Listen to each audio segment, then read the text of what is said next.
Welcome to the Rebellious Noise Pro Wrestling channel. On this channel, we bring you some great content from inside and outside of the squared circle. We will go through and offer some in-depth analysis of the biggest events of the year, as well as bringing you exclusive interviews with some of the industry's biggest names. There will also be live show reviews, in-depth features, and podcasts. So make sure you give that subscribe button a slam so you don't miss any of the action.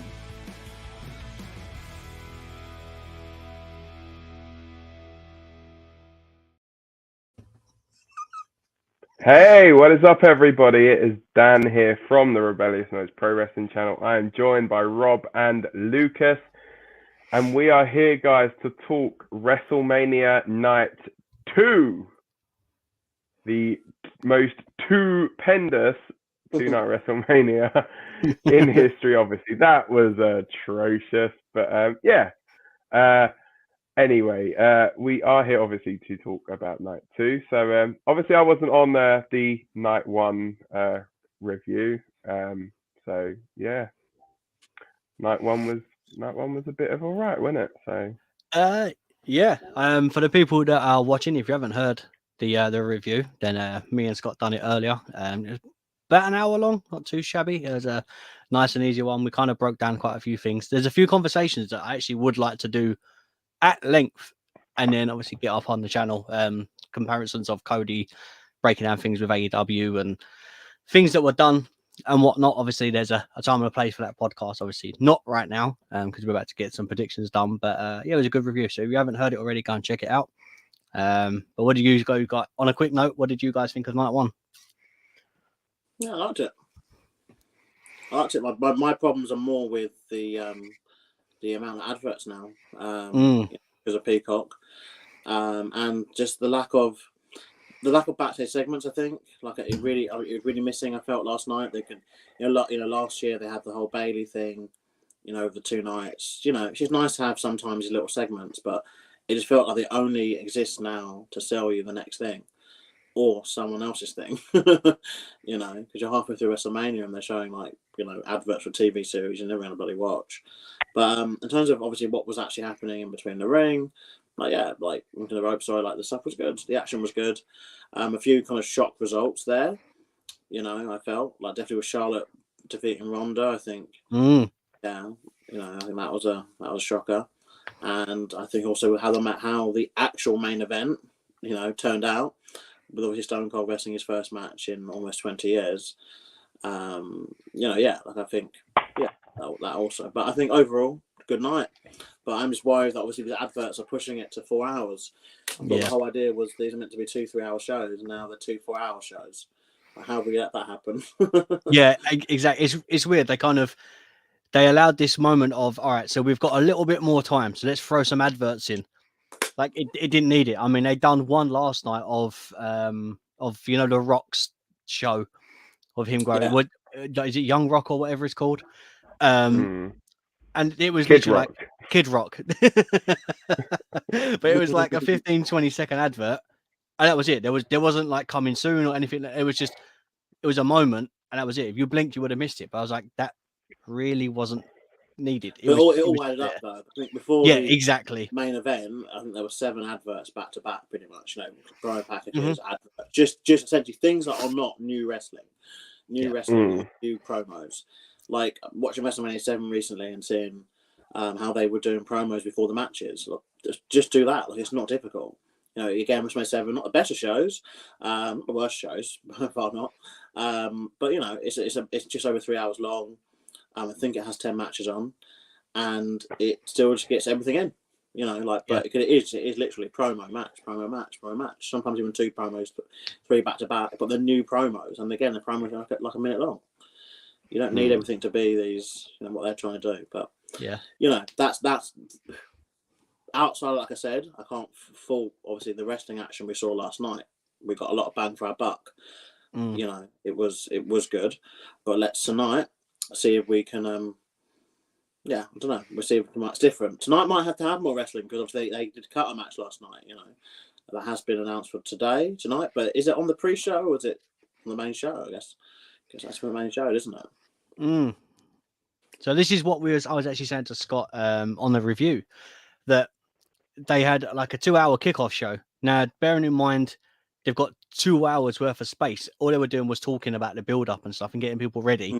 If you couldn't get it on a main show, we're going on a main show, you had a kickoff for night 1 and you have a kickoff for night 2. Not that I want to see the Andre Memorial Battle Royal, but, there's 2 nights for crying out loud. Like, and you've got a 2-hour build-up. So you can get, if SmackDown can get 3 or 4 matches on a show for 2 hours, then in the case of a 2-hour kickoff over 2 nights, that's 4 hours, you can get 2-3 matches on there. So, you could have got more people on the card just to build it and fill that stuff, as you said, to get the adverts there. But hey, we're not booking it. We just watch it and pay to watch it. But I agree with you. Yeah, and I think as well, like the fact that obviously they had all that time that they used for adverts and they cut one of the matches. It's like, it's a bit, for them guys, obviously you're mentally prepared. You're standing there in your gear pretty much. And then they're like, oh yeah, by the way, you're not wrestling tonight now. You're going to wrestle tomorrow. It's like, you think like, well, hang on, surely you would have like factored this in beforehand kind of thing. But yeah, I mean, it is what it is. Obviously, we did already do our predictions for that match. As we said, it was the match between the New Day, Ridge Holland, and Sheamus. We all said that the New Day was going to win that one, but yeah, we have bumped that over now, obviously, to night 2, so that will factor into our night 2 predictions. It's obviously not going to affect anything there. But yeah, so yeah, I think overall for me, like night 1, I think, it wasn't obviously, there were a few surprises, like the gate, obviously. Now, I was the only one that predicted that Nakamura and Rick Boogs were going to win. It'd be interesting to obviously know whether Boogs' injury affected the result of that match. So whether the plan was initially that they were going to go over, and then because of the injury, plans obviously had to change and they had to call an audible and basically say like, right, okay, New Day need to now retain. If so, then obviously I'm going to want my point back. But well, no, it's happened. But no, it is obviously in the record books that they have won the tag titles. Yeah, very good night for Rob actually last night. Every single prediction correct on that Robert. One. Is that a first on the podcast? No, I think there's been a couple. I couldn't remember. I mean, there's a few times that we've predicted like the Rumble winner and then, or both Rumble winners, or both Elimination Chamber numbers, or something. I couldn't remember what it was on how many predictions we've had right. You did 9 at Crown Jewel. Did I? So yeah. Oh, you did 9 boy. At Crown Jewel. Me and Scott did 8. So yeah. So currently we don't have an updated predictions table after night 1. We do have the predictions table, which was actually done before WrestleMania. So before WrestleMania, it was me and Rob on 48, Scott and Lucas on 45. So coming out of night 1 of WrestleMania, it now has changed with Rob sitting on top on 54, me on 51, Scott on 50, and Lucas on 48. So me and Rob, well, yeah, Rob, you have to basically be wrong 3 times basically to now lose this title.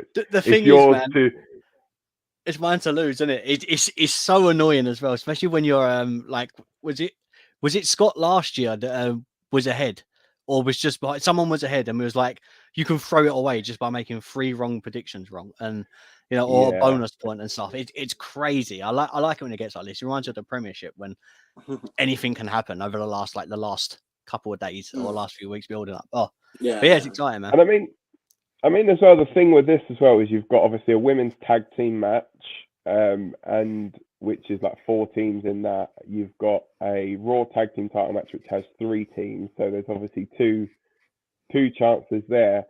And then it's like, do I literally go all out and just try and throw in bonus points left, right, and center just to try and catch up? But then it's like, what do you throw a bonus point in for? Like, what am I going to throw in a bonus point for? But But yeah, so I mean, yeah, we can get straight into the predictions unless you guys have got anything else you want to add before that. No, go for it. Good. Okay, so the aforementioned women's tag team title match is first. I have to put the graphic up because I literally do not know what teams are in this, what combination of people. So it is Liv Morgan and Rhea Ripley taking on the tag team champions, who are Queen Zelina and Carmella, taking on the team of Sasha Banks and Naomi, taking on the team of Natalya and Shayna Baszler. Right, so I've got the old trusty dice out. Scott has already sent his predictions over, by the way, so let's quickly see who is going first. It is number 3. Who's normally number 3? Lucas. Yeah. Lucas, you are number 3. Okay, so usually in these multi-person matches, it's because they want to do a title change, like, most likely. But then they didn't do a title change in the Fatal 4-Way at NXT Stand and Deliver yesterday, but Mandy Rose retained her championship in a Fatal 4-Way. So it's like they do throw these red herrings in every night, like these kind of things in every now and again. Yeah, the state of the women's tag division is obviously the bigger concern here. Do you need the graphic back up to know who's in it? No, I know he's in it. But I mean, it's just the state of it. The fact that there's just so many teams that were that consist of people who were previously in teams. Like Rhea Ripley was just in a tag team with Nikki Ash. They were tag team champions, like 6 months ago, and now she's now a new partner. Liv Morgan obviously had the Riot Squad. Sasha Banks was with Bayley. And obviously, Naomi was part of that thing, years ago now. I love yesterday they said Sasha and Naomi have been teaming together since 2015. It's like, no, they haven't. They teamed together for 6 months in 2015, and then 6 minutes in 2022. It doesn't mean you've been a team, for 7 years.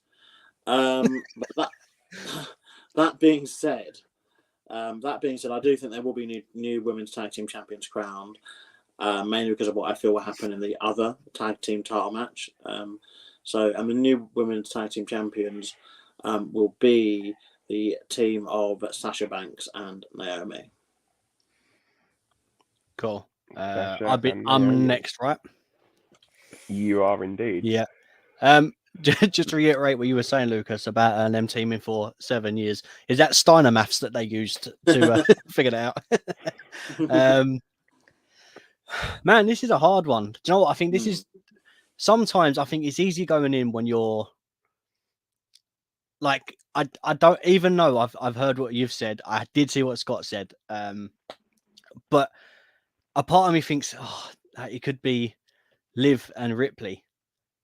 But Liv's always been at that moment where she's so close, but they just don't pull the trigger on her. They don't strike while iron's hot. Didn't do it in the women's matches against Becky.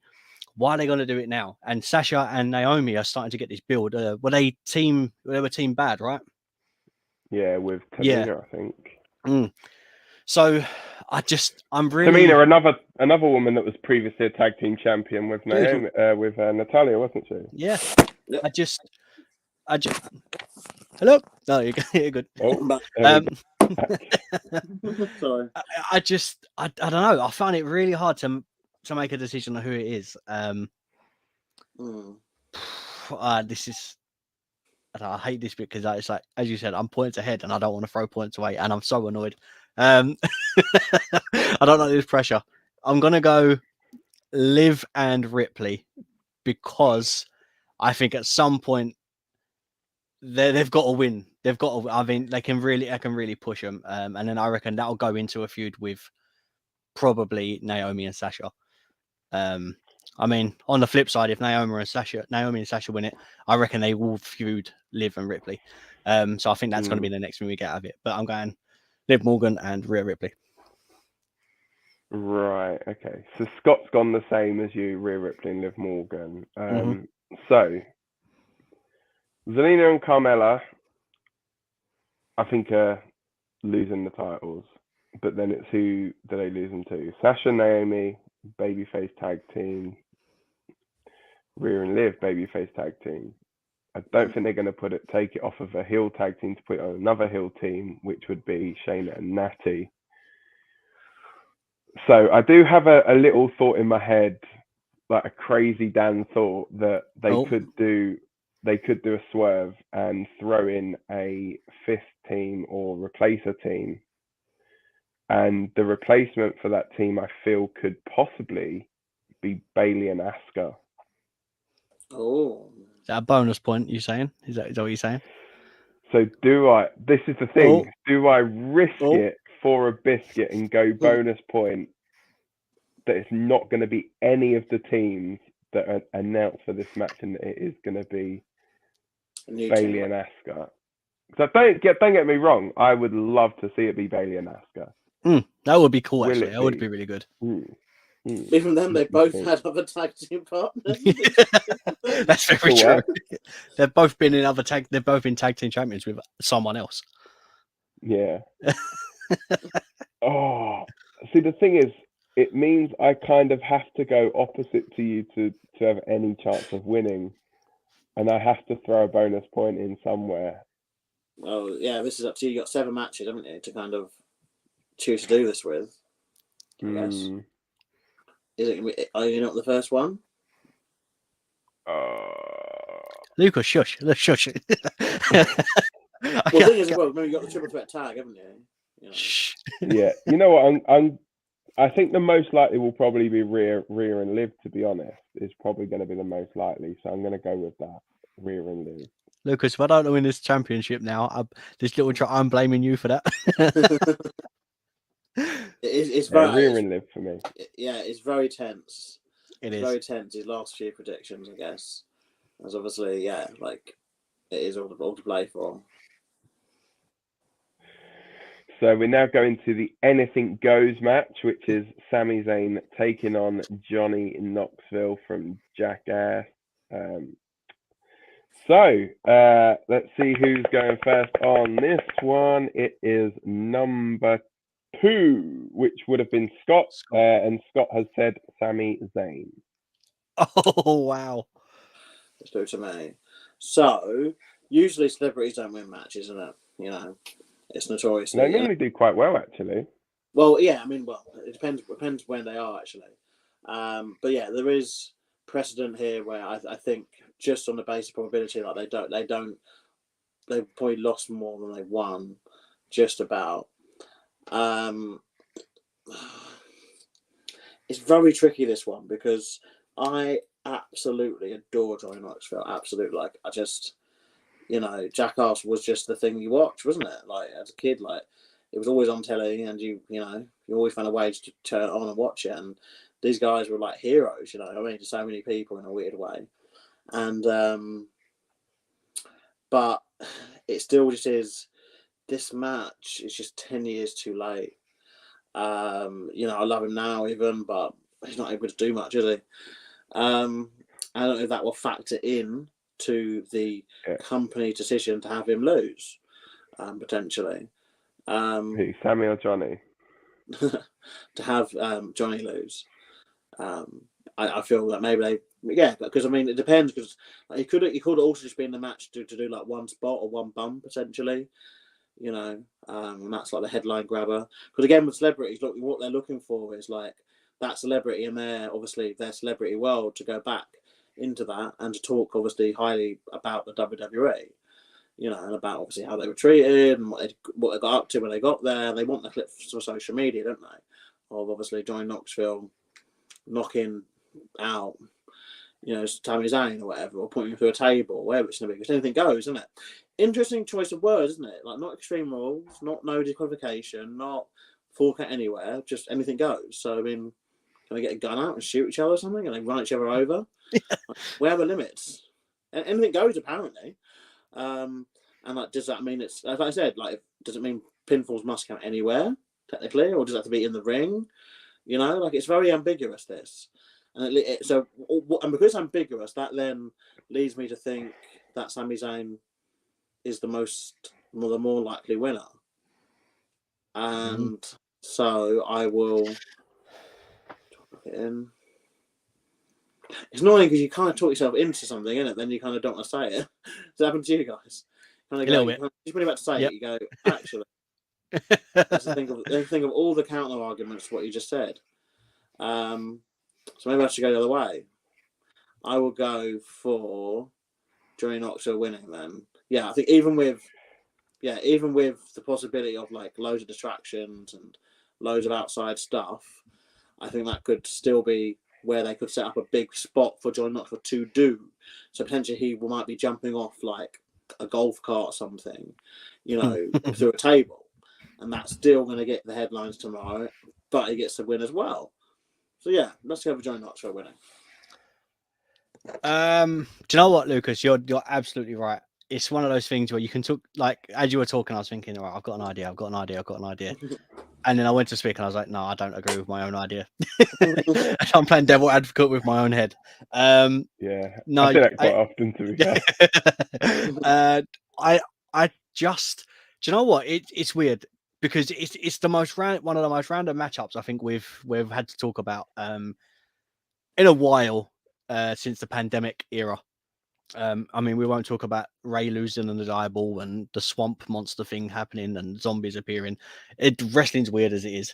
But knowing that Johnny Knoxville is facing Sami Zayn is something I never thought I'd ever say in a million years in a anything goes match.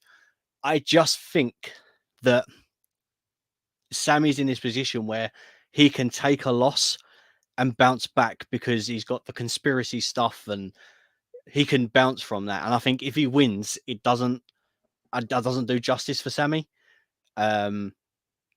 Because why would Sami need to win? I think the whole idea is with Kurt Hawkins, it got to a point where he was losing match after match after match and building up this loss tally because it had a payoff. And I don't think Johnny Knoxville is a person. I mean, if Sami wins, what? So Sami gets a pinfall over a celebrity that's not a wrestler. Like, it needs to be something bigger than that. So I'm saying Johnny Knoxville. That's my pick. I'm not doing a bonus. However, I do think there's going to be some outside interference as to why Sami gets pinned. I don't know who, because I can't really think back to promo-wise. Obviously, I know Logan Paul has been around. So not then that he would get involved, but I do believe someone else will be involved in a match at some point. Maybe a couple others from the Jackass film. But yeah, I don't know. But I feel like someone else will be involved that will help Johnny Knoxville then get the pinfall over Sami Zayn. Yeah, to be fair, mate, I doubt very much that it will be. I doubt very much it'd be Logan Paul after literally getting booed out of that building. Yeah. Well, you know what I mean, but it's because they've had that altercation before with before he got stunned by Owens. Was it last year? It was at last year's Mania, right? Yeah, I think so. So that's it. I mean, that's the only reason I said Logan. Obviously, it's not a bonus point, but I feel like it will be someone else to then do something because after this feud with, after Sami's had this feud, win or lose, he has to move on to someone. So, Johnny Knoxville will go off and do whatever. Sami's still going to be in WWE, so it has to build up, I reckon, for someone else to then take that next bit and carry on from wherever Johnny Knoxville was. So that's why I don't think Sami's winning. So yeah, I'm going Johnny Knoxville win. Yeah, so for me, I mean, this feud kind of all started around the time when Sami was still the Intercontinental Champion, wasn't it? So I guess we were all thinking when this match was announced that they were going to do something for the Intercontinental title here. But obviously Ricochet is now the champion. And obviously we saw that was defended at WrestleMania, SmackDown.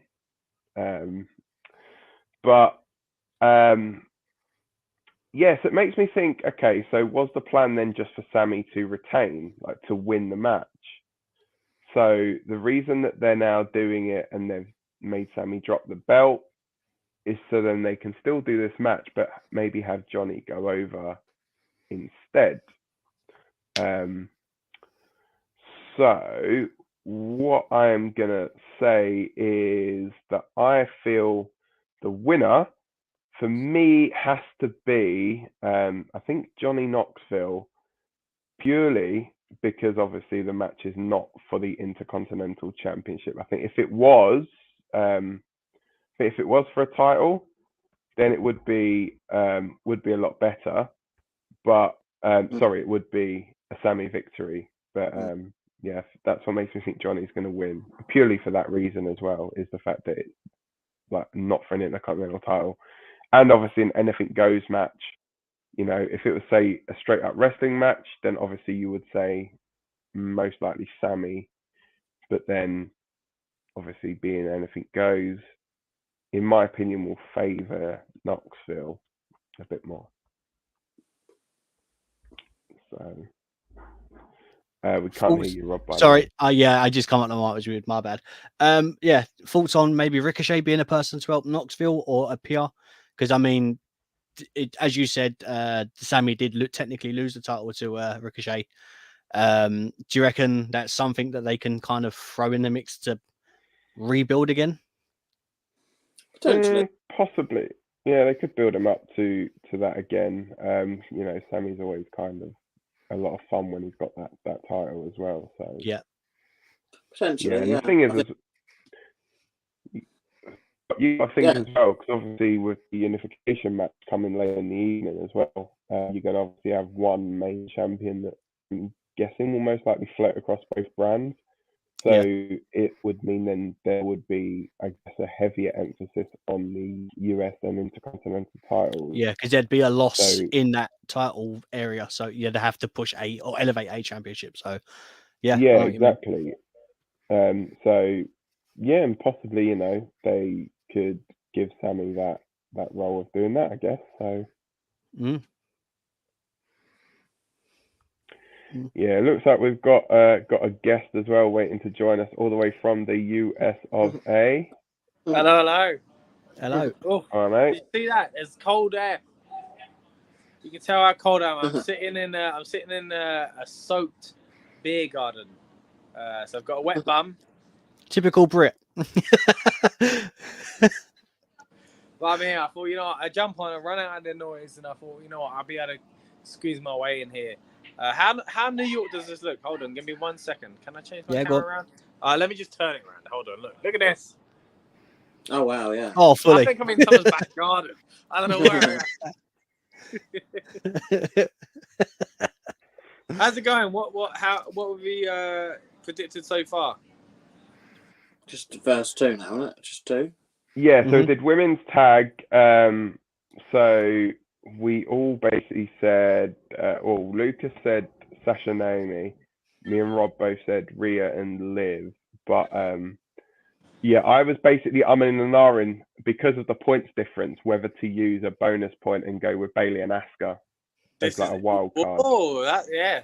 I mean, last night, obviously, I went with my bonus point, Drew McIntyre. I could never be more happy to see someone kick out at the end. I was jumping around. I said it on a review earlier. I was jumping around as if Stone Cold had just entered. You know, like, it was unbelievable. I was so excited. But this is the time to use the bonus points, man. This is the time. So, yeah, I mean, dying embers. I went with Rhea and Liv. I just think surely they've got to give Liv something eventually. But did what? So most of you went with that though, yeah? Yeah, except for Lucas went with Sasha and Naomi. I mean, that is a big call. No, I thought they were quite a popular choice. I'm being told otherwise, I guess, but I just want to get the titles. I feel like surely Sasha's got to go back to being solo soon. That's what I was thinking. Never know though, I guess. Yeah, my thought process, if Liv Morgan and Rhea Ripley wasn't in the match, I would 100% agree with Lucas and say, it is Sasha. It's Sasha and Naomi, because they're like the next likely duo that could potentially do it and really elevate it as a face tag team. But if you need a face tag team to take it off a heel tag team in this sort of situation, then the ones that can ride off and really use it and thrive off of that win is Liv Morgan and Rhea Ripley. I think Sasha and Naomi could literally potentially push and elevate the women's tag team division without needing the championship. Some people, it's better to give them a championship let them lose it, and then grow again. So that was literally the only reason why I picked those two. Yeah, so. Yeah, I think mine was just the case of, I didn't think Carmella and Zelina were going to retain. I didn't think they were going to take it off of a villain team to put it back onto another villain team. And I just didn't see Sasha and Naomi winning them. So it was kind of like one of those, like, by process of elimination kind of thing. Yeah. Interestingly, though, they've not said whether it's an elimination or not. No, they haven't said it, like. And what with one phone. That's what I heard. Were you just talking about Knoxville and Sami Zayn? Yeah, after that we were, yeah. Yeah, so... Yeah, all of us went Johnny. I won't drag you back down because you've already chatted about it, but yeah, I went with Sami Zayn just because I was looking at it in a sense of a celebrity has got to win. It's either Pat McAfee or it's Johnny Knoxville. And first I was seeing the image of Knoxville in the ring holding his head looking up at Sami Zayn. And then I was thinking, if that's the case, well, no, first I thought, Knoxville will win. But then I thought, you know what? Either of the two, which celebrity is going to be holding their head looking up at someone else? And if it's Pat McAfee, then that means that feud goes somewhere else. And I don't think it does with Austin Theory. I think this is about getting Pat a match. So for me, it was all about whether or not two celebrities won in one night. Yeah, I mean, I didn't even think that far ahead, to be fair. But it's like Paul. Is Pat McAfee, like, I guess, because he's part of the company, like, he's had matches before, but interesting when you watch the video packages, they kind of are not mentioning it, that he's had matches before. They're treating this like it's like his debut, it seems. Which obviously fits the narrative, obviously NXT being my development brand now, and obviously the fact that his match was against Adam Cole, who obviously wrestles now for AEW. So, it could be a combination of those factors. But maybe they're both winning then. I don't know. We'll get to that. I mean, the thing is, I know what you're saying. It is a bold move, especially when we're saying, like, when we've just said that Zayn could potentially win because two celebrities in one night. But do we look at McAfee like that now? Because he's a commentator. There's been numerous times when... Yeah, he's different. I agree with you. But because he's a commentator, that's what makes you think, but then they got to go into a story. I just can't see it being a story. Well, I can see Knoxville holding his head, looking up at Sami Zayn, and it being done. I can't see Pat looking up at Austin Theory and it being done because he'd keep mentioning it on commentary. It would go on and on. But obviously, we're not on that match yet, but that's why I've got... Well, the thing is, he'd use it as a way to elevate, obviously, Austin Theory as a performer, as on commentary. Because, obviously, Johnny Knoxville is done with the WWE as of, whatever time he finishes up tonight. And, I'm assuming they'll probably just give him the Hall of Fame spot next year, most likely. Celebrity inductee, because he's done more than some other people in there. But he leads regardless, and I think obviously Pat McAfee will stick around and could obviously just use that to put over Austin Theory on a commentary. You can't just say this guy's the real deal. I faced him. Yeah, that makes sense. Yeah, that is the next one on our run sheet as well. Actually. Oh, there we go. An Austin Theory match. So yeah, Pat McAfee and Austin Theory. So I guess I've already done mine then. Pat McAfee. Yeah. So let's see anyway who's going first. Oh, there we go. Makes sense. Number 3 goes straight after you then. Hey. I'll go the other way. I'll say Austin Theory. I think if they're going to push him at the McMahon angle, and Mania, he just sometimes fit into this, faces over fest, isn't it? All the baby faces winning, but you need villains to win. So, and I think Austin Theory, they mean business with him. Let's put him over at Mania. So Austin Theory to win. Wow. I think the opposite. I'm going McAfee to win. I do. I think McAfee to win because do I? Oh man, I don't know now. I was so adamant about my decision. Oh man. Was you? I thought I was. If Theory wins, then I guess it's one of those things like, okay, Theory's won. I don't know. I'm just thinking, what way would it, if whoever wins, what way would it be? It'd make more sense if to go on to SummerSlam. So to push it onto SummerSlam, what would we say? Like, would it be McAfee that has to win, or would it be Theory that has to win and McAfee then to start moaning about it on commentary? Like, probably you see need what I the mean? villain. I think you need the villain to lose, or I guess you can do a redemption thing. I guess, where you see if Austin Theory was to win, and then obviously Pat McAfee re-challenges him, he declines a challenge, that kind of way. You've got a few ways. Either one could win. Man, they're both full time on the product, aren't they? Yeah. Oh man, this is Pat McAfee. That's it. I'm locking it in. I think it has to be him. So then, because if he got the win, then when he mentions it on commentary and stuff like that, that's a way to build up of, okay, I've beaten you, so on and so on and so on. And I reckon it will be Austin Theory wants a match for redemption. So I'm going McAfee to win. I think I'm going to regret that decision, you know. I really do. Yeah, it's tricky. To see it going either way, you know, it's like you guys have touched on as well. I think what's going to happen is it to, just in there moment about commentary, then Austin Theory comes out with McAfee. Yeah, it's tricky. I potentially, I believe Austin Theory is actually on Raw. No, you're jumping, Dan. You sound really broken then. One sec. So Theory obviously on Raw. No,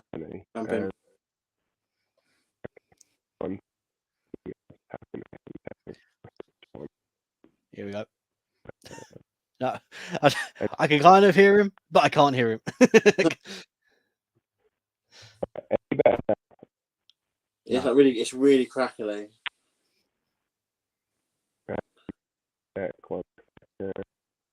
Yeah, it's really crackly.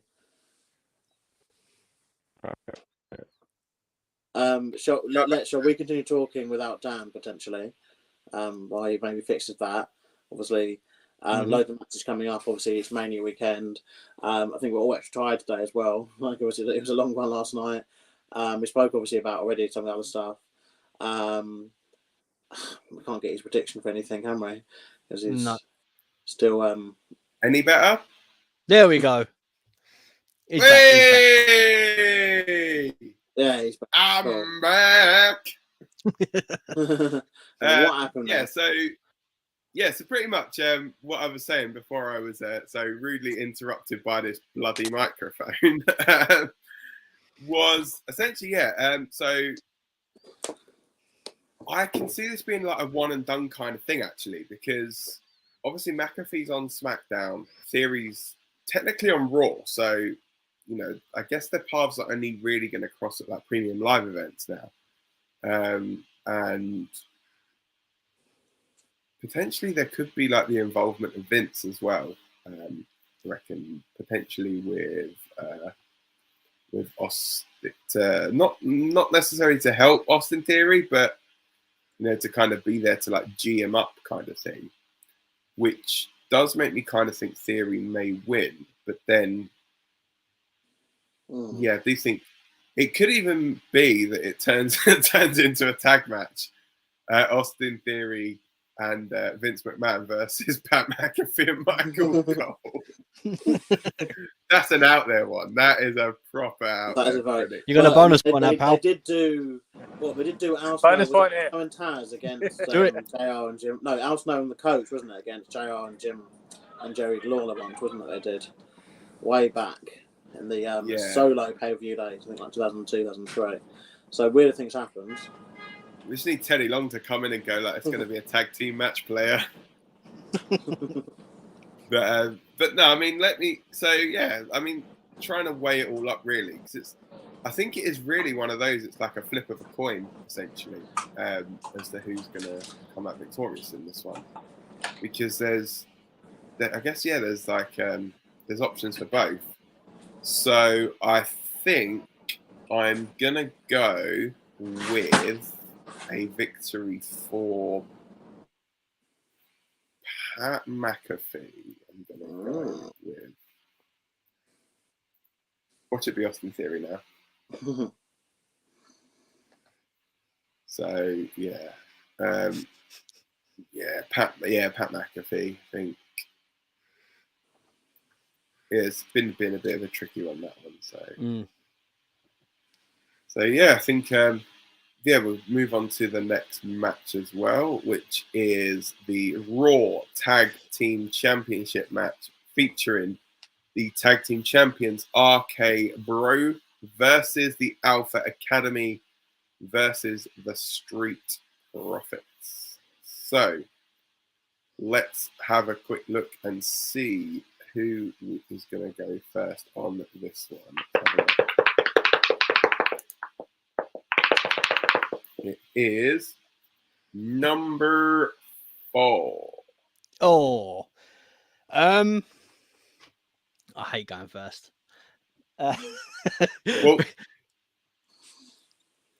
I mean, well, technically Scott's went first because he went for RK Bro. So yeah, you've had a spoiler of mine. Don't lie about it, Rob. Well, I still hate going first because you didn't give a reason. You've just said it. Well, I'll give my reason eventually. All right, well, you're last to hear it. No, you're second from last. So by the time you've said yours, I've already locked mine in. So it don't help me, does it? Yeah, it does, because I've told you what it is. You don't have to hear the sold reason. Yeah, but that's not going to change my mind now, is it? I've locked in. Your own fault. For going first. Man, I just feel like, could this be the moment that RK Bro split? Because it's got to happen at some point. And if you're going to do something like that and build from this tag team match, let's say, for example, Street Profits won, they could then go on to feud with Alpha Academy. What's next for RK Bro? They come out of the tag team shuffle, they're lost again, because unless they're going to chase it again, which they're going to be. I mean, I don't mind them being the chasers; they're better as champions. But yeah, I don't know. So could we get a sneaky RKO at the end, and that's how we remember this match for RK Bro splitting up and becoming RK No?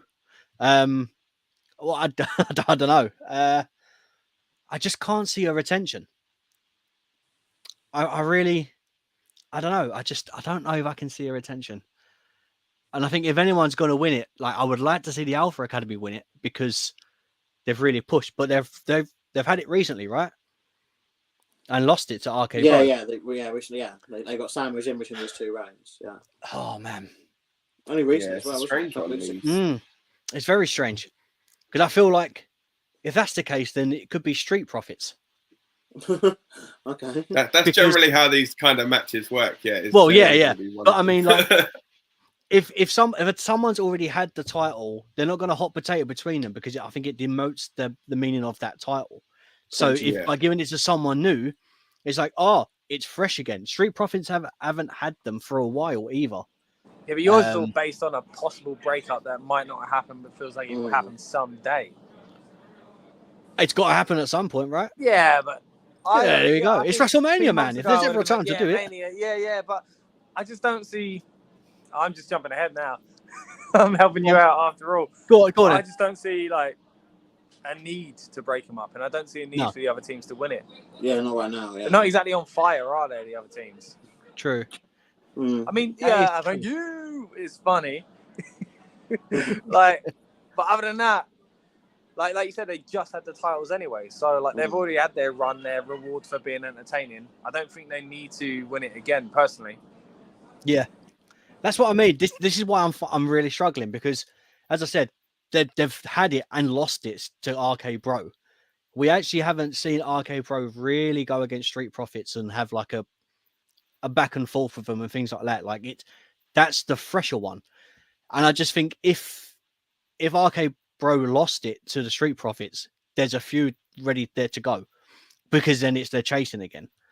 But then I just don't know if they're gonna lose it. Like I'm so unsure.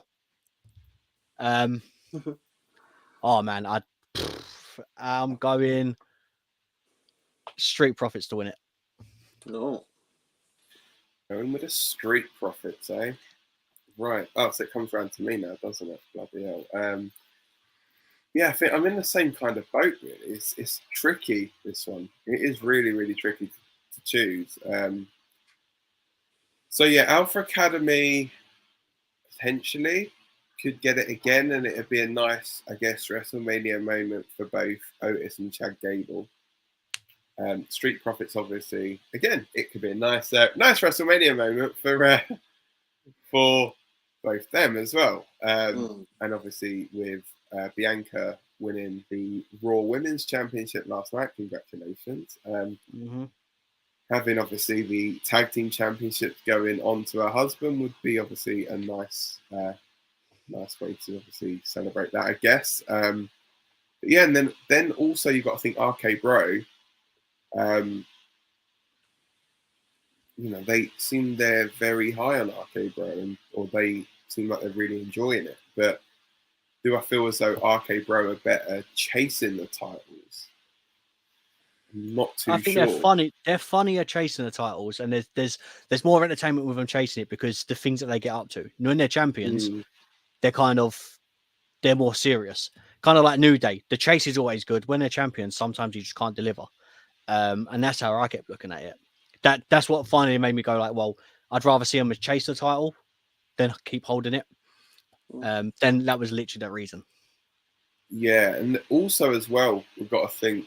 I've got to kind of think logically that so they're basically putting RK Bro as like a babyface team. Are they going to then take the titles off them to put them maybe on the Street Profits, who would be another babyface team? It's like, I don't really see much point in them doing that. So I think I would rule out Street Profits. So I'm between RK Bro and Alpha Academy. Got to think over on the SmackDown side of things, we are with obviously now stuck with the SmackDown Tag Champions, the New Day. No, they're not. The Usos, not the New Day, bloody hell. They didn't even get on night one, the New Day. So there we go. But yeah, I'm going to go with... do I go Alpha Academy just to be different? Sorry, quickly speaking of New Day, is anyone watching the pre-show? Has anyone got it on? Because again, it might happen on that. No. I'll have it know on. What's going on the pre-show? No, actually, I didn't. Are you watching it right now, Scott? Oh, okay. I thought you were multitasking. No, I'm just watching you guys. I was just wondering if anyone else had a second screen. No, I have put it behind me, and I don't want to get us done for copyright. So, yeah, I totally forgot it was even on this early. I thought it was on at 12. So, yeah, yeah, it's 2 hours. Yeah, it's 2 hours, isn't it? That's what was weird about last night. He did the same thing last year. It was 2 hours of chatting both nights, as far as I remember. And because they moved the Andre the Giant to SmackDown or whatever, stupid. The whole thing is ridiculous. But you'd think at least tonight, rather than cutting the entire match, they'd at least put it on the pre-show, you know? Yeah, possibly. But then, if as Luca said earlier, if they cut out like probably 80-90% of the adverts on the bloody one last night, then they could have put the match on. Well, that's it. Even the pre-show's full of adverts as well. It's got some cool talking segments, but there's so many ads on that as well. So, yeah. And yesterday, at least they were promoting 2 nights of stuff. They were promoting that night, obviously, and then today. Today's no excuse. You don't need to promote that much. So they should be able to fit it on. Yeah, I agree. Yeah, definitely. All right, so let's lock this in then. I am going to lock in my prediction then of a title retention for RK Bro. RK Bro's it for me. Wow. And also, obviously, if you guys haven't already, then go back and check out on the Rebellious Noise Pro Wrestling channel the interview that I did with Matt Riddle, where he talks all about Randy Orton and some ideas for future entrances. So, yeah, if you haven't already, go back and check that out. Along with the rest of the interviews that we did, we have the former WWE champion Big E, get well soon. We have, I guess, former NXT star now, Tommaso Ciampa. It'll probably end up being named Dave or something in a couple of weeks. Then the interview with Damian Priest. There's an interview with the man who lost to Stone Cold Steve Austin last night, Kevin Owens. We've got a man who we're going to talk about a little bit later, Bobby Lashley, obviously Riddle, and Doudrop. So another one there. So, yeah, so we've got plenty of stuff over there for you guys. I don't know where Lucas has gone. Might have gone. Have we lost him? He's probably gone for a doo-doo. Where we've lost Lucas, we've gained a drink. So I've just had a special delivery, guys. Don't show the brand, man. We don't get paid for that. Oh. What are you doing? Have we all locked in? Yeah, we're all locked in. All except for Lucas. Oh, Okay. no. All right, well, I guess if he sends them through, if he's missing this part, hopefully he can send them through. So before we move on then, obviously, because we're waiting on Lucas's, wherever he's gone, RK Bro, whether or not they, I see that, whether or not, someone clipped that. I did miss my mouth. There's no on your lip. I was hoping no one saw that. Whether or not there is obviously a heel turn or a breakup or something like that, hopefully there isn't. RK Bro, me and Scott discussed this, I think maybe last night or today, I can't remember. I feel like all the days have gone into one. But do you think now Randy's with Riddle, we're going to get like a really, really cool entrance? Because Riddle keeps talking, as you were talking about with your interview that you done a few months ago, he was talking about entrances and stuff when it was at Saudi. So do you think we'll get a really good entrance tonight with for both of them? Maybe coming out on like big scooters or something? Maybe. I think that's the interesting thing, though. Like you said, like it was today's review, by the way. I know it is all going into one, but it was today where you were like, Randy's never had the big bells and whistles entrance. You know, he had the ramp with the. Sorry, guys, people screaming over there. Mute me when you need to.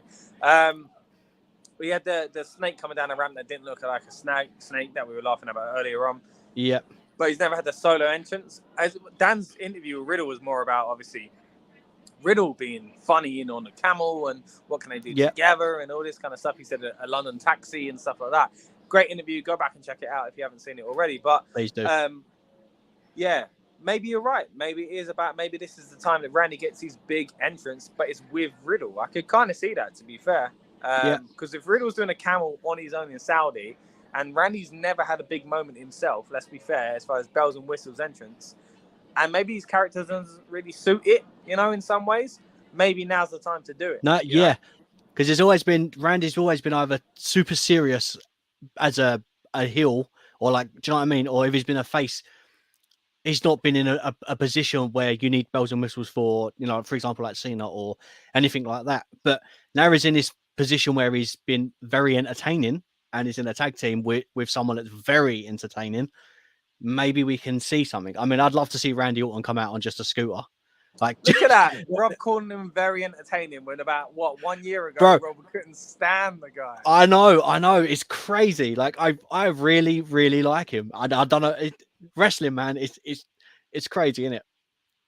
Yeah, he won't do when they move over to SmackDown and they defriend the Usos. Hey, stop that. He'll go back to hating him then. But yeah, so I have actually heard from Lucas. He's not he's had to shoot off, so he's not going to be rejoining us, but he will send over his predictions when he can. So it may just be after the stream. But yeah, so while we're here, we may as well move on to the next match, which will be Edge versus AJ Styles, a match, I guess, that has been I guess years in the making, pretty much. Like a dream match, some people would say, from many years ago, and obviously AJ being one of the first people to confront Edge, basically when Edge returned at the Royal Rumble. All blurs into one. Was it 2020 or 2019 now? When I want to say 2020. I think it was 2020. Yeah. Yeah, because that was the last Rumble before the pandemic. It was, yeah. So yeah, let's see who's going to go first on this one.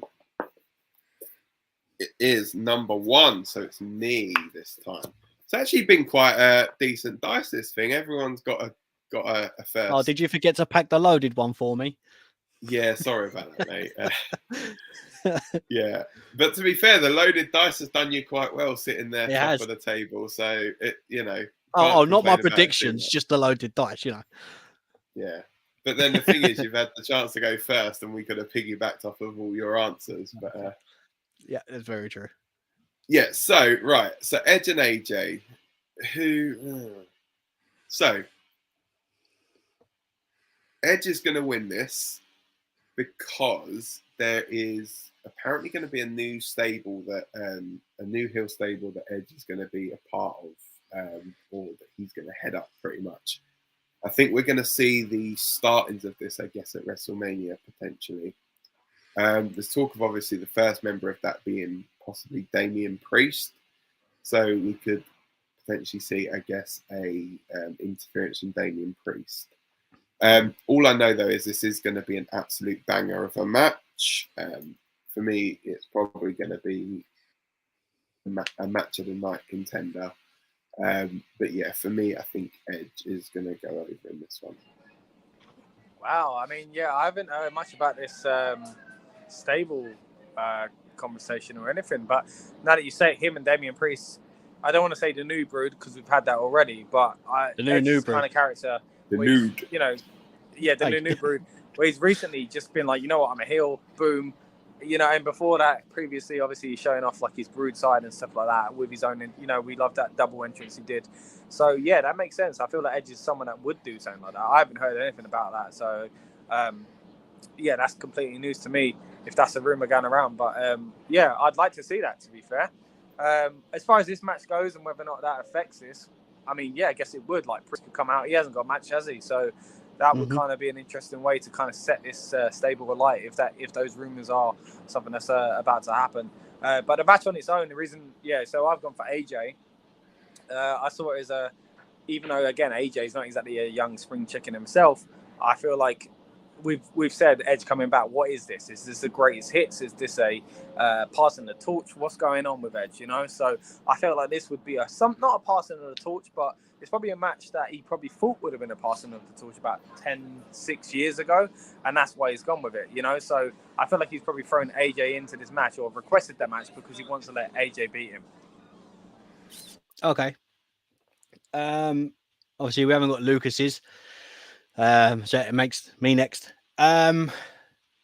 It's do you know what? I feel like I'm in a two minds kind of thing, or like even 3 minds, because a part of me thinks I'm not fussed about the match because as much as I do want to see it, I'm not too bothered. Like I like the idea of this new version of Edge, but I just think after he had that pop and then he lost to Roman and he had this build up and we moaned that he was in that main event at Mania and so I was just, I know a part of me was just like, I'm not really fussed now.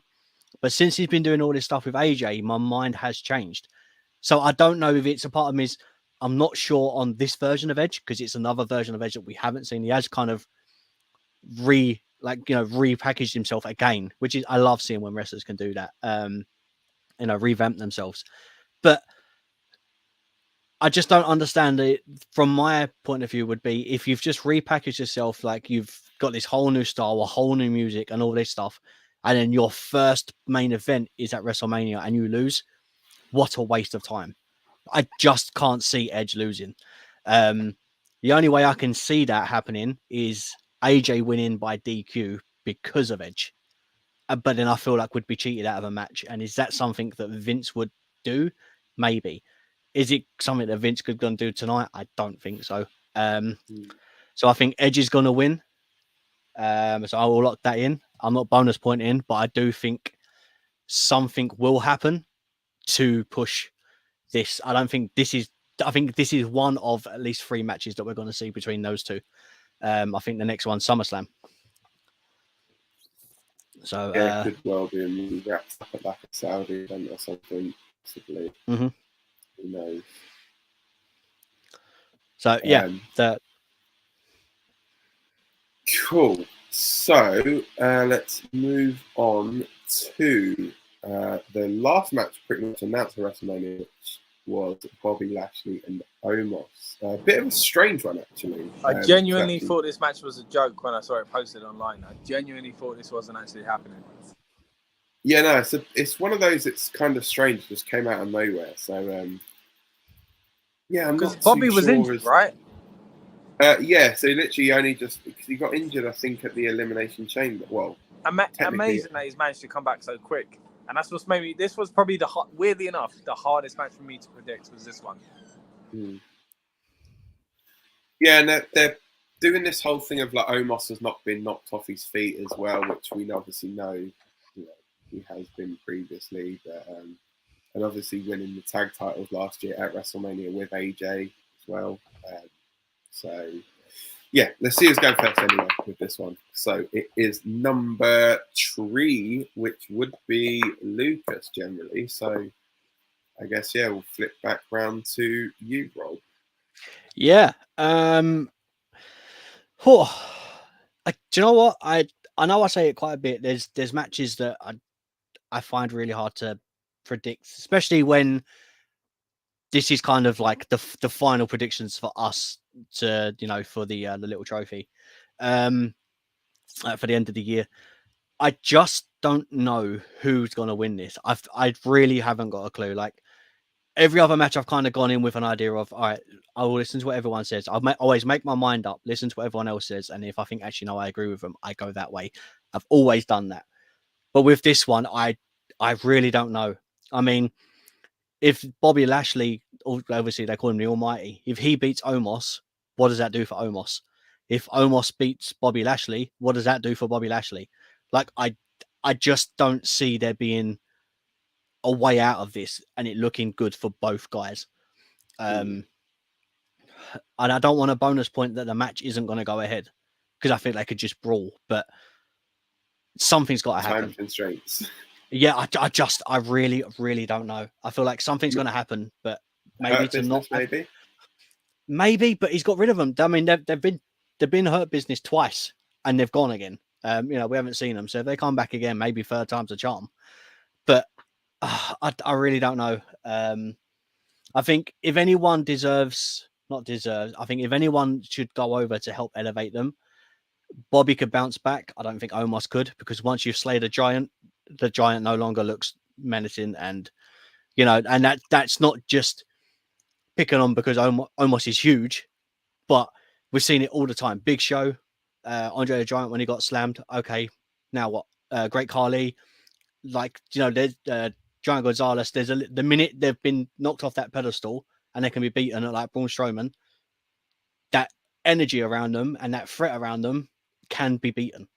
So, and I just think if they want to go ahead and keep using that size of Omos as their way to show dominance, I think maybe beating Bobby Lashley is a way to do that, because Bobby's not a small guy. When you interviewed him, you look tiny standing next to him in the nicest way. I'm not the biggest guy anyway. No, I know. But look, you're like, Hey, you know what I mean? I'm not far off. Look at that. I mean, yeah, maybe a muscle is different. Hey, Bobby Lashley's muscles aren't as big compared to yours, Scott. Don't worry, mate. He'll get there. Thanks, man. I completely agree with what you're saying, though. It's a really tough one because, like you say, once you slay the beast, what more does he have to give? Exactly. So it's tough, but at the same time, this is why it was so hard for me. Lashley is just had a miracle comeback, it seems. And then after a year, he was world champ not long ago. And even that was like overdue. It was like he needs it back after the year he had last year. So it's a really tough one. Do you reward the guy that's stuck it out and works his way back? Or do you reward the guy that's your apparent, future prospect as far as like the future big guy, because there always needs to be a big guy. Let's not kid ourselves. It's not the most exciting thing to see as far as, you know, he's not going to have a 5-star match against, ironically, AJ Styles, his former tag partner, but he's going to play his role, and it's going to be something that is needed in the future. So do you really want to kill that? You know, so it's a really tough one. Yeah, exactly. I'm going to go Omos wins, but I think maybe we're going to get a new Hurt Business of some sort, and Omos will be joining Bobby Lashley and MVP at some point. I can see that being really good, because not that it wasn't good with AJ, but I just think it was a very unlikely and very oddball pairing, whereas someone like MVP, who you can stay as a manager and order him around, is a better pairing, because AJ done that, but AJ was, do you know what I mean? It just something, the way they just paired, it seemed odd. Whereas if you've got a mouthpiece, then basically a security guard, brute force, and then Bobby Lashley, that's very dominant. So I think they could become the new Hurt Business. So I think Omos will win, but it's going to come at the extent of him joining the Hurt Business, probably. But that's not a bonusy. I'm just thinking that's what I reckon could happen, because it makes sense. Man. You sure it's the last show of the year? Come on, bonus point up. You got to separate yourself from Dan. Come on. Hey. I am not bonus pointing. You've got to, mate. Dan, tell him, Dan. He's already, like, from night one, he's already, like, way out in front anyway. Okay, yeah, so sorry. What are the scores from night one, actually? I don't know. Yeah, go on. Rob's on 54. I'm on 51. You're on 50. Lucas on 48. Bonus point, Rob. No, I'm not you. Dan, you should be encouraging him so you can catch up. I mean, so that he can win. I'm going Omos to win, but I see in the future maybe a new Hurt Business. Yeah, no, I can see that as well. But then at the same time, they haven't really done much for the Hurt Business. You know, they've kind of given up on them 16,000 times, it seems. Yeah, but do you know what? So I was going to say, from a fan booking thing, I can see what you're saying. For me, I agree with what you're saying is a good idea. Mm-hmm. But the fact they've given up on the Hurt Business so much, I can't see them thinking the same way. Yeah, I know what you mean. Yeah, I'm going with Omos. Yeah, for me, I think it's more. Now, you guys have seemingly struggled with it. For me, it's more cut and dry. Bobby Lashley. For me, don't see why they'd bring him back from injury this quick, just to have him lose. Just have him lose at Mania. So, yeah, for me, that's. I don't think there's going to be any shenanigans. I just think it's going to be a kind of straight up slay the beast, Bobby Lashley kind of win, and he's a believable guy to do it. So, yeah, I guess that's it. For me, yeah, Bobby Lashley quite easily over. Yeah, then I think we then get on, I guess, to what is the main event of the entirety of WrestleMania. That is the title unification match between Brock Lesnar and Roman Reigns. It is to determine I guess they are referring to it, and if I recall this correctly, Paul Heyman referred to it as the undisputed WWE Universal Champion. Okay, well, that's kind of what he called Brock before anyway, but yeah, sort of along those lines. Can we not just call him the Ultimate Champion? Even WWE, like, it's the biggest match in WrestleMania history. I mean, we know that means nothing because it did the greatest match, a few years ago. But yeah, it's strange. It's strange. But anyway, we can spend hours talking about what this match means, what it's going to mean for the title going forward. But anyway, quickly before we move on, I forgot what I said. Like I said, that was the hardest one to predict. So what did I actually say for the last one when I sent you the text earlier? Lashley. Okay. Yeah, that makes sense. All right, let's go. Brock and Roman. Cool. Let's see who it is. It is number 3, which is Lucas. Not around. Has he sent his ones in? No, not yet. Oh, he's gonna have to send them before the show. Come on, guys. We got to knuckle down on this. Make sure we don't cheat. All right, so it puts to me, but Dan, I know you said you need to shoot off in a second. So do you want to go first and I'll go after, or? I can go first. Yeah, for me, Again, another cut and dry Roman Reigns victory. This one, really? Wow. Yeah, I think really cut and dry. Roman's going to win this. I think. I don't see the title reign for Roman ending anytime soon. You want to do a bonus point of any sort? A bonus point of Roman Reigns defeating Brock Lesnar via pinfall. Oh yeah, not quite then. But yeah, it's kind of, in some ways, it could be a copy and paste from everything we've said since day one and all that, where, like, surely Brock's not the guy. But once you put those two titles together, that's when I start to worry. That's when I'm like, why have they done this? You know? Sure, like, I hope it is to make Roman the mega star. You know, like, this is the that he's already been insane the past 18 months. But this would be unbelievable. To throw it away on Brock beating Roman after the run that Roman's been on, I think you need to make this run bigger and someone else beats Roman. And again, we've said this for months, but is that what you're kind of thinking as well, Dan? Yeah, to a degree. Yeah, just don't feel as though Roman's title reign is going to end yet. I think, if I'm honest, I think he's probably going to hold the title through to next year's WrestleMania. What, against The Rock? My bold prediction. To Rock. Is that a bonus point? Was that a bonus point, guys? Mate, we don't know if it's going to come true. So I was going to say, even if it is a bonus point, would it be related to this year's tally or next year's tally? You can't bonus point a year in advance. This year's, because if I win, it was definitely this year's. Yeah, but then if you guys are on the same points, we won't know who separates it until next year. Yeah. Exactly. Oh wait. I don't think that's going to happen. Again. To be fair, so yeah. So yeah. Anyway, goes over to you guys. But yeah, as Rob mentioned, I do have to shoot off. So I will leave you in the very capable hands of these two. So enjoy WrestleMania Night 2, boys, and take care. And I'll see you guys soon. Take care, man. Yeah. Anyway, see you guys later. Take care. Yeah. Right. So who goes next then? What? He was number. It would have been me because it would have been okay. Lucas. Go on, you go, because I've already said mine in the group chat anyway when I thought I weren't going to make this show. So, go on. Would you have a look, see what you say? No, don't cheat. I already got an answer. You ain't seen it. So, I do you know what? What you literally just said. Look, I love this new version of Brock. I think it's absolutely incredible. The fact that he's appearing weekly in episodic shows and stuff that's the Brock that I wanted about 5 years ago.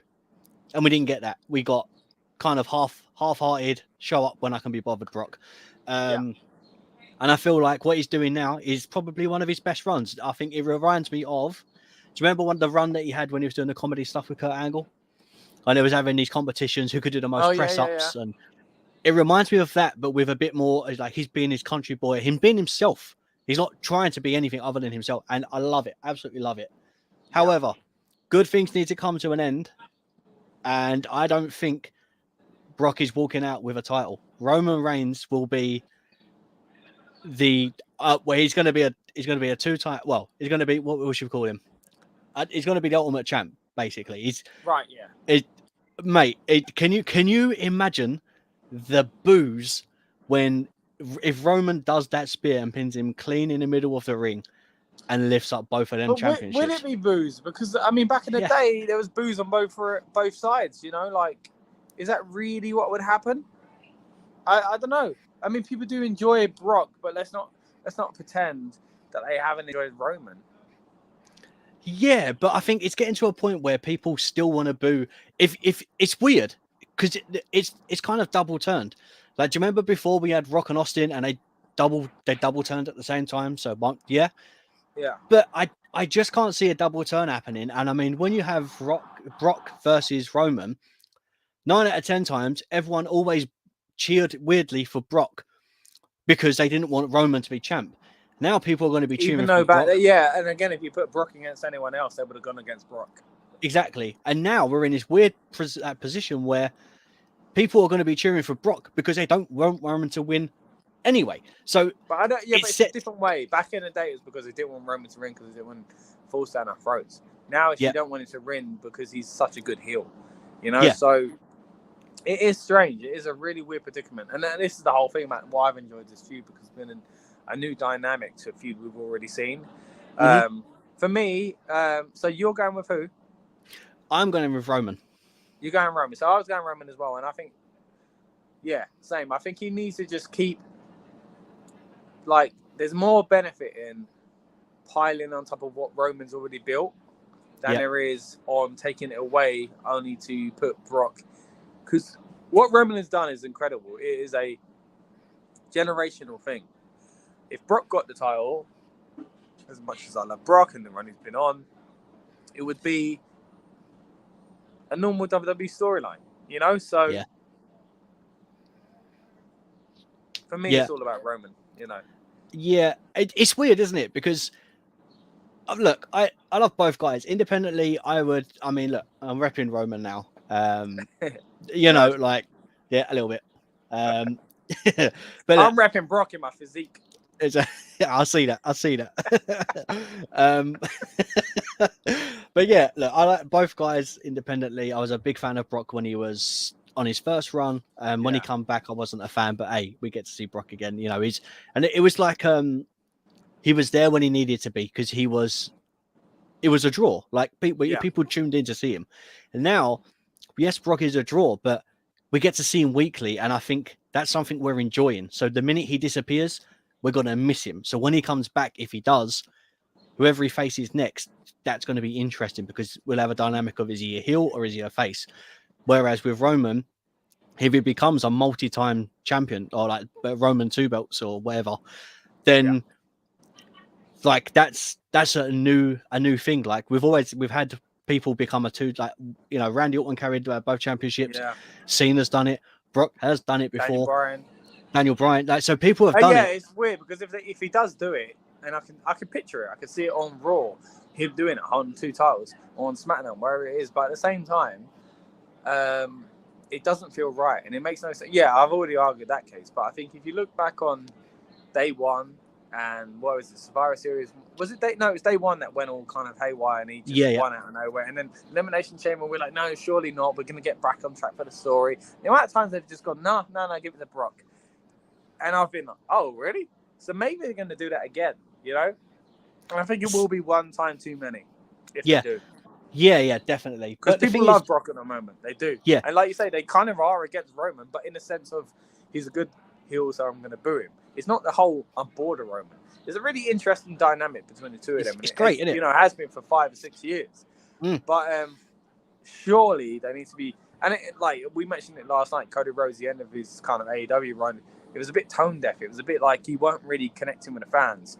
And I feel like if they push the boundaries too far with Brock, they can lose the fans. Yeah. Exactly. It could be a dangerous thing. So that's why I go with, I think it should be Roman. So in my heart, I'm like Roman as well, you know, like, and I'm trying to copy that in my head and just saying like it should be Roman because, yeah, otherwise it is a bit of a risky move. And like, yeah, someone will beat Roman at SummerSlam, surely, you know, for the undisputed Universal, whatever they're going to call it. But it shouldn't be Brock. Yeah, beating Brock at SummerSlam could be any old guy. Like if Ricochet beat Brock in a match against, it'll make Ricochet look good. But if someone beats Roman as the champion, it's completely different. Exactly that. You could do both, you know? Yeah. And as you were saying, it's a very weird dynamic because, as you were saying, like a few years ago when we had Brock and Roman, almost like every major pay-per-view, no one wanted to see it because we were boring. It was boring. It got stale quickly. Now we're in a position where, hang on, what could happen? It can go one or two ways. Either Roman's going to walk out with both championships or Brock is. But if it's Roman, like, it really is going to elevate and make Roman this mega heel because he's going to lapse in it and, you know, he will use it. And having someone like Heyman as his mouthpiece is perfect for that moment. If it's Brock, then okay, fine. Brock's the champion, but he's too much of a face right now to be able to do that. And the minute he does it, he would have to become a heel because it just doesn't seem like something a face can pull off and not gloat about. Whereas Roman has that ability. You know, like when he beat Undertaker at Mania, the next night he come out and said, that's my yard now. It's my yard now. 3 words. And the guy was booed out of the stadium. So, do you know what I mean? Like, so it makes perfect sense. So from a booking standpoint, having someone like Roman stay as the heel, win both championships, and then whoever dethrones Roman will get the biggest pop in the world. Yeah, and they should. And that's the way, whether or not they built it with someone in mind the whole time, whether or not it turns out to be Cody, whoever it is. Oh, can you imagine? Brock. Oh my God. I would cry so much if it was Cody. Can you imagine? All right, well, it's been a good build up. I've enjoyed it. Everyone that's tuned in live and on demand, thank you very much, as always. We're going to start getting our way out of here now. Tomorrow, once again, tonight even, join us for the interaction after the show. I'm going to try join straight away, talk about my instant thoughts on the show, and then tomorrow the rest of the guys are going to do their recap and review podcast as well, as always. So subscribe to the channel, RN Pro Wrestling, and hopefully, we see you next time.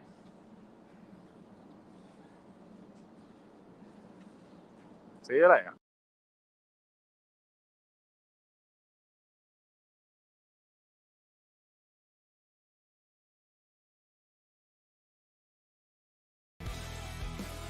Welcome to the Rebellious Noise Pro Wrestling channel. On this channel, we bring you some great content from inside and outside of the squared circle. We will go through and offer some in-depth analysis of the biggest events of the year, as well as bringing you exclusive interviews with some of the industry's biggest names. There will also be live show reviews, in-depth features, and podcasts. So make sure you give that subscribe button a slam so you don't miss any of the action.